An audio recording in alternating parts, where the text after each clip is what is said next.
Welcome to Fleet Commander Pacific.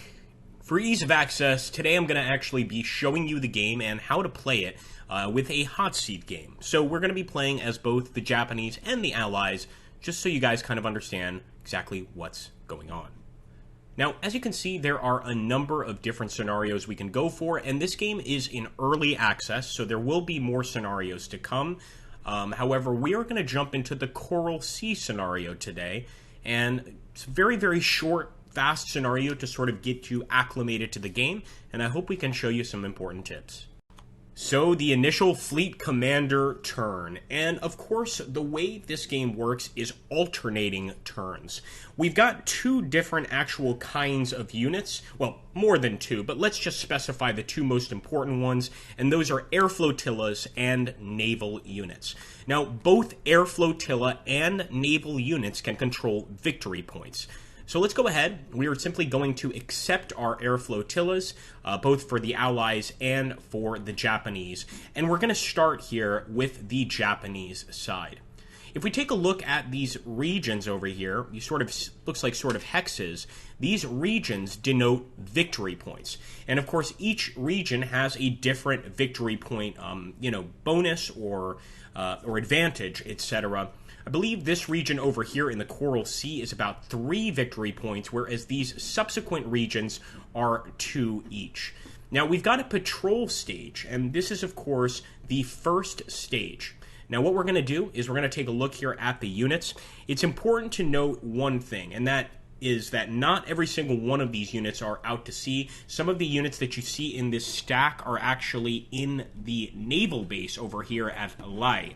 So we want to make sure that if we're sending units out, that we're not, intentionally sending out units that are actually still in the base over here.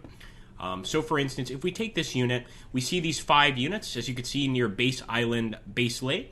And if I just go ahead and click, for instance, the Kako, and let's also click the Shoho, this is one of our aircraft carriers, well then as you can see, they actually separate and sort of become either a new group or actually some of them simply go back to port. So let's click again at the, wrong ship.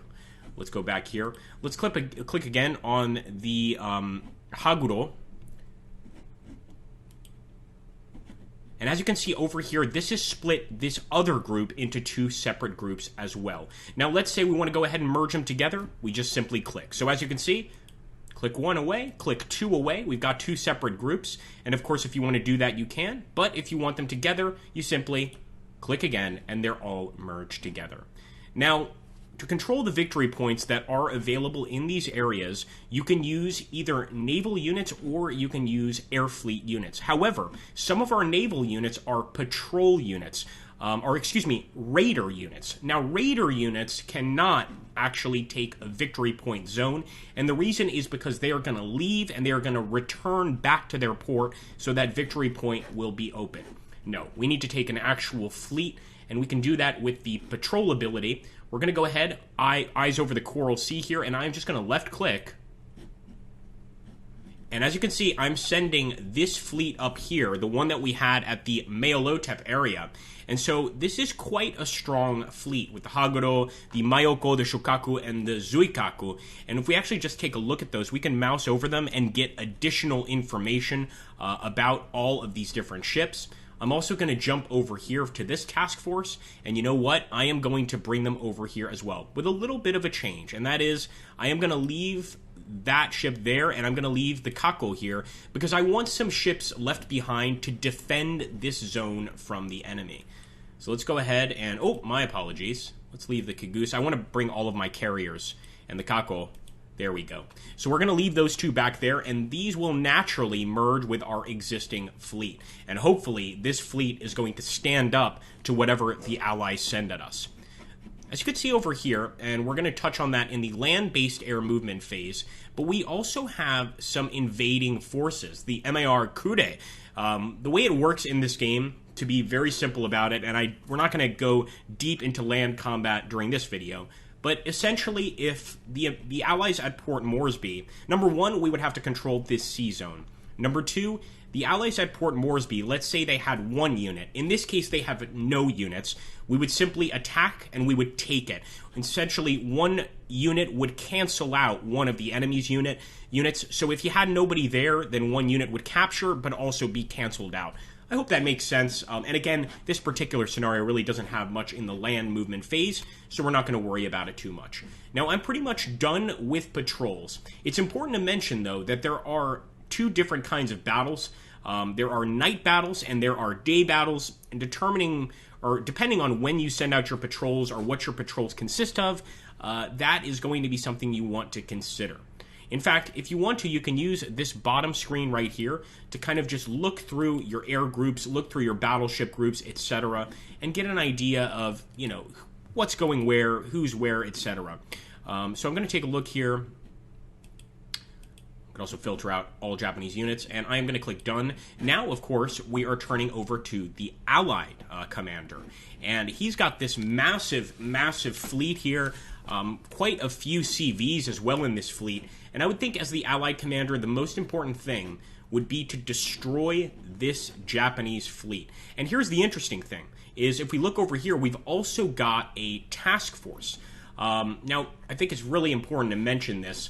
If you guys look at the symbols above these different fleets, or actually, it's more appropriate to call this a diamond, not a triangle. But this diamond is a raiding ship. And what did we learn about raiding ships initially? These cannot control sea zones. The raiding ships can simply come out, assist in a particular battle, and then they will return to their respective ports. So let's take that big American group. I know I went back on a turn because I wanted to show you guys the raiding aspect here. And let's send them all into this area for the attack. In fact, wait a minute. There we go. Let's do that. And this is going to ultimately lead to a pretty massive battle, but we've got a slight advantage here. And that is that over here in Australia, we've got 2 additional ships. We are going to move them to join this group. And now, as you can see, well, we've got a much bigger fleet than the Japanese have. Or at least it looks like a somewhat bigger fleet, though we have to keep in mind that they do have those beautiful carriers. They might actually have more carriers than we do. Now we're doing the land-based air movement phase, guys. And I'm looking over here to see if we have any additional aerial units. We don't. However, we've got these flotillas right here. The thing about the flotillas, you can only drop the flotillas into basically regions that you control. So we're going to put one of them right there. As you can see, he's flying onto the map. And now the Allies get a chance to drop one of their flotillas. Well, we've got a naval air fleet here. You can see the air power is 2. And we've got another air fleet over here. I should also mention, if you look at those air fleets and you see the black background, that's a basic air fleet. This also goes for naval units. But if you see a white background instead of a black background, that's a +1 to the unit. I don't want to call it an elite unit, but let's just say it's a veteran unit. So again, with this particular unit, let's take it, and I am going to drop him, actually try to cause a little chaos, because both us and the Japanese actually have cities or ports in this particular area. So I'm going to try and provide some additional air support here. Nope, I was wrong. Nope, we did get him in, never mind. Once again, time for the Japanese to send in their units. And I'm actually going to have one of the units here. And here's why, guys.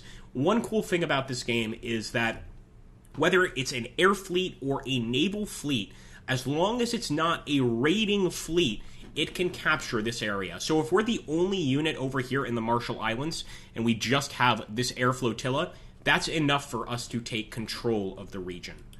Let's go ahead and drop another Allied fleet, and I'm going to throw them over here because I want to get as many bonuses as I can for the battle. Now this Markude, this is the infantry detachment we were talking about. And of course, if we were, attacking the Allies, we would probably go for something like Guadalcanal over here, or maybe even go for Port Moresby. But for that to happen, we need to actually control the area. And I think what I'm going to do here is just simply either send them back to port there, which is an option, or just kind of keep them out here.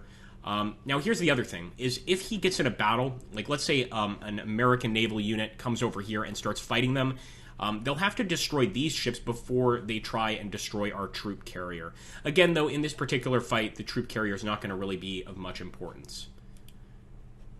So there we go.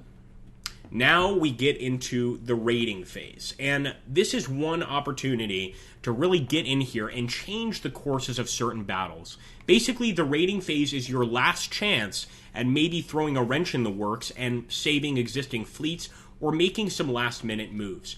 Now, what I'm doing over here, I wouldn't necessarily recommend anybody do, and of course, since this is a hot seat game, I kind of control what's going on anyway. But basically, what I'm going to do is I am going to move these units over here to merge with this large fleet so that we stand a chance against that massive American fleet in the Coral Sea.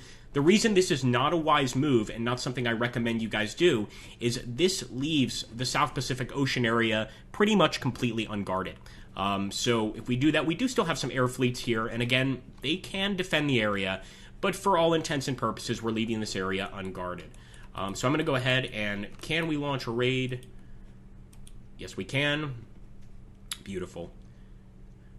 Now, the submarine phase, this is another way to add in a little bit of a modifier for our side. Now, this is, of course, for the Japanese. We're going to click that sub, and we are going to add it, that's right, to this group. And look at that, guys. The submarine is going to move through, and it's actually going through 2 tiles, which is quite interesting. So 2 separate tiles there just to reach this area. And the reason I mention that is there is a speed factor in this game, and so most units can really only clear 1 tile. And let me just put it this way. If you take a look at the ships here, oh, we're actually in the battle. So let's jump into that here so I can show you guys this aspect of the game. But I think it's important to mention that most ships have a different movement ranking: fast, slow, medium, etc. A fast ship can usually move 2 tiles, no problem. But if you've got a slow ship and he's part of a fleet and you move more than 1 tile, there is a chance that your ship is not going to be able to make it to that tile that turn. With that being said, let's jump into our battle video.